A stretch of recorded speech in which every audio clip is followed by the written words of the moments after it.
வாடா குஞ்சு, பாத்து ரொம்ப நாள் ஆச்சு.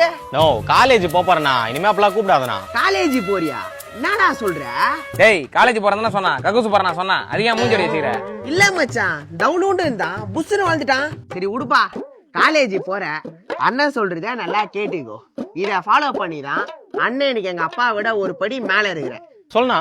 முத நாள் காலேஜுக்கு போற, டம்மியான தேர்ட் இயர் பையனா பார்த்து அடிக்கிற, காலேஜ புடிக்கிற. அப்புறம் உங்க அப்பா பிரின்சிபல் கால புடிக்கிறாரு. நோ நானா சொல்ற, அப்பாவை கூப்பிடுவாங்களா? அப்புறம் நாடா முத நாளே போய் சண்டே வலிச்சா அவங்க அப்பா கூப்பிடாம உன்னை கூப்பிட்டு பாராட்டு விழா நடத்துவாங்க.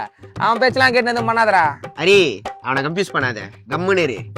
தம்பி, உங்க காலேஜ்ல நல்லா மூஞ்சிருக்கிற மைமாவா பார்த்து டைட்டா புடிக்கிற. டைட்டா எங்கன்னா பிடிக்கணும். அவன் கைத்த போடுறா, சீக்கிரம் சாமா. இவன் பேச்சை கேட்டு எதையாவது பூச்சி சீஃப் டீச்சிங் கேஸ்ல போறடா, போய் படிக்கிற வேலையை பாடுறா. சரிண்ணா. அப்புறம் தம்பி, டெய்லி காலேஜ் போறதுக்கு வீட்டுல காசு தருவாங்க. அதுல செலவுக்கு போக மிச்ச காசு இருந்தா 4 சிலையை விட்டு பீஸ்ஃபுல்லா வீட்டுக்கு பாப்பா. ஏய் தொண்டையில அடி போறேன், போடா கம்மனே.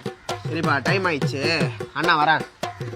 சேர்த்து வேணும்னு சொல்ல வந்தேன்ப்பா. அவரு எங்கண்ணா போறாரு? சித்தாளுப்பா, அவன் டீ பிரேக் விட்டாங்க, அந்த கேப்ல வந்து பேசின்னு இருந்தான். அவங்க அப்பா சித்தாள் வந்து அவனை கஷ்டப்பட்டு படிக்க வச்சாரு.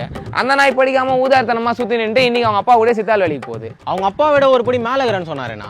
அதுவாப்பா, அவங்க அப்பா கீழ இருந்து செங்கலை தூக்கி போடுவாரு, அவன் மேல இருந்து புச்சு புச்சு கொடுப்பான். அதான் ஒரு படி மேலன்னு சொல்லிக்கிறான். அப்படியாண்ணா? அப்புறம் தம்பி, நீ காலேஜ்ல யார் கூட வேணா சுத்து, இதெல்லாம் பண்ணாதான் கெத்துன்னு இந்த மாதிரி ஒருத்தர் இருப்பான். அவன் கூட மட்டும் சுத்தாத, அனுபவத்துல சொல்றேன். சரிண்ணா, இவ்வளவு தெளிவா பேசுறீங்களே, நீங்க என்ன பண்றீங்க? அவன் செங்கலை புச்சு புச்சு யார்கிட்ட கொடுப்பான்? என்கிட்ட தான் கொடுப்பான். நான் தான் திரும்ப கொத்தனாட்ட கொடுப்பேன். என்னண்ணா சொல்றீங்க? ஆமாப்பா, அந்த ஊதாரி கூட சேர்ந்து நானும் நாதாரி ஆயிட்டேன்ப்பா. அப்புறம் இன்னொன்னு, இந்த பச்சை பசங்களை மட்டும் என்னைக்குமே பகச்சிக்காதப்பா, அதையும் அனுபவத்துல சொல்றேன். ஏன்னா ஸ்கூல் படிக்கும் போது ஒருத்தனை சாப்பாலே அடிச்சு வேலை வாங்கினான்ப்பா. அவன் படிச்சு இன்ஜினியர் ஆயிட்டான், இன்னைக்கு அவன் எங்களை அடிச்சு வேலை வாங்குறான். அதெல்லாம் ஒரு வழிப்பா, சொன்னா புரியாது. எங்க அண்ணன் எவ்வளவோ சொன்னான், நான் தான் கேட்கல. நீ அது படிச்சு உருப்புற வழியை பாருப்பா.